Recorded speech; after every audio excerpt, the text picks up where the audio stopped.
வணக்கம். நான் இயற்கை பூமி யூடியூப் சேனல் காக்கநல்லூர் கண்ணன். அதாவது சிறுகிழங்கு எங்கள் ஊரில் பிரதான பயிர்னு உங்களுக்கு நான் ஏற்கனவே சொல்லியிருக்கேன்ல. சிறுகிழங்கு பயிருக்கு இது வரைக்கும் எனக்கு தெரிஞ்சு ஒரு 2015 வரைக்குமே யாருமே சிறுகிழங்குக்கு மருந்து அடிக்க மாட்டாங்க. ஆனால் இப்போ சிறுகிழங்கு விவசாயத்தில் கிட்டத்தட்ட 3 மருந்து அடிக்காங்க. இந்த 3 மருந்து எதுக்கு அடிக்க ஏன் அடிக்கணும்னே தெரியல. அதாவது இதைத்தான் நம்மாழ்வார் சொல்வார். தாத்தா நம்மாழ்வார் என்ன சொல்வார்னா, ஒரு மருந்துங்கிறது ஒரு மனிதனை காப்பாற்றணும். ஒரு டாக்டர்னால் அவர் ஒரு நோயாளியை ஊசி போட்டு மாத்திரை கொடுத்து காப்பாற்றணும்.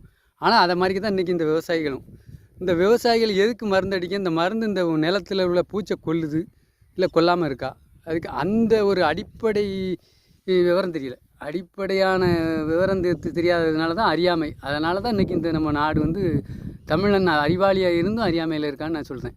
பெரிய அறிவாளி தமிழன் இன்றைக்கி சிறுகிழங்கு நாற்றுல 3 முறை மருந்து அடிக்கேன். எதுக்கு? நான் பக்கத்தில் அடிச்சுட்டா நம்மளும் அடிக்கணும்.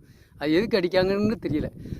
இந்த மாதிரி சிறுகிழங்கு நாற்றுக்கு எங்கள் ஊரில் நாங்கள்லாம் எனக்கு தெரிஞ்சு வேப்பங்கொட்டையை இடித்து அதை ஒரு 2 திருப்பு அதில் உள்ள சாறு அடிப்போம். அழகாக அது ஒரு பூச்சி விரட்டி. ஒரு வாரத்துக்கு எந்த பூச்சியுமே கிட்ட வராது. அப்படி ஒரு அருமையான பூச்சி விரட்டி நான் 2016 சிறுகிழங்கு என் நிலத்தில் வச்சுருந்தேன். கிட்டத்தட்ட 4 சிறுகிழங்கு 1.25 கிலோ இருந்தது. அது ஒரு ரெக்கார்டாகவே இன்னும் இருக்குது. அந்த ரெக்கார்டை நான் அப்படி இயற்கை வேளாண்மை பார்த்து 4 சிறுகிழங்கு 1.25 கிலோ. இது நீங்கள் சொன்னால் நம்ப மாட்டீங்க. எங்கள் ஊர் விவசாயிகளுக்கு நிறைய பேருக்கு தெரியும். 4 சிறுகிழங்கு 1.25 கிலோவில் இடம் இருந்தது. 1.25 கிலோங்கிறது எவ்வளோ பெரிய விஷயம். 4 சிறுகிழங்கு.